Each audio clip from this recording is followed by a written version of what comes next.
This little quick video on a 1988 Grand Wagoneer that I just bought, and I'm in the middle of starting, actually the basic beginning of doing my restoration.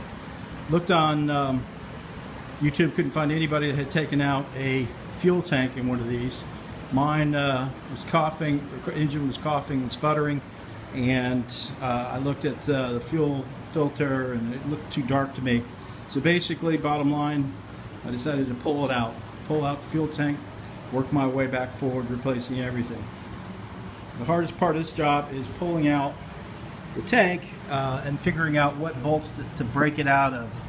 These are the key ones right here, aside from the ones that run alongside the frame. But these bolts right here on this triangular piece, one here, one here. Sometimes there's bolts that are remaining for the bottom right there.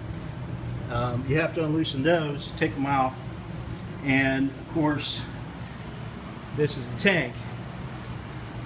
And these bolts here that I point to, that along the frame, hold it in place. Okay, so you have to take those out, and then of course there's a tricky one in the very back, which is right here. Oops, here.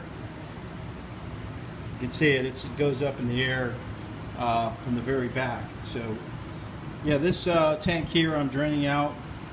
As you see, this is a poly tank, and on just a second I'll show you. You can see the construction of it. The tank actually sits inside this plate that goes all the way up to the top, kind of like a coffin style, is what they call it. And here from the back end, this is from the back, the two pipes, the fuel filler pipe and the vents. You need to undo the fuel filter from inside the car, the fuel plate that goes to the fuel sender right there. You can see it. It's get a better shot right there. Just pull the plate off, 4 screws. This light is not a good thing to have around gas. I pulled it all out, so I'm keeping the light away from the gas tank with the garage door open, keep the ventilation going. So as you can see, this tank is probably, you know, been around from the beginning. You can see the black that's coming off from the inside. So it's actually, get a couple squirts, you can see it coming out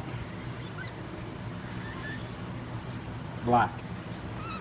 Now that going to my carburetor is going to create tremendous problems. So bought a new tank on one of the websites, I believe. It's a Dorman. I don't have the exact model right in front of me, but it should fit pretty good according to feedback, and I intend on putting it back in the same way that I took it out.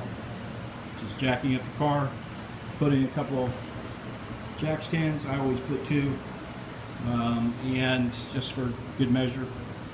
I didn't jack it up very far, maybe 2.5 to 3 inches from the tire meeting the concrete.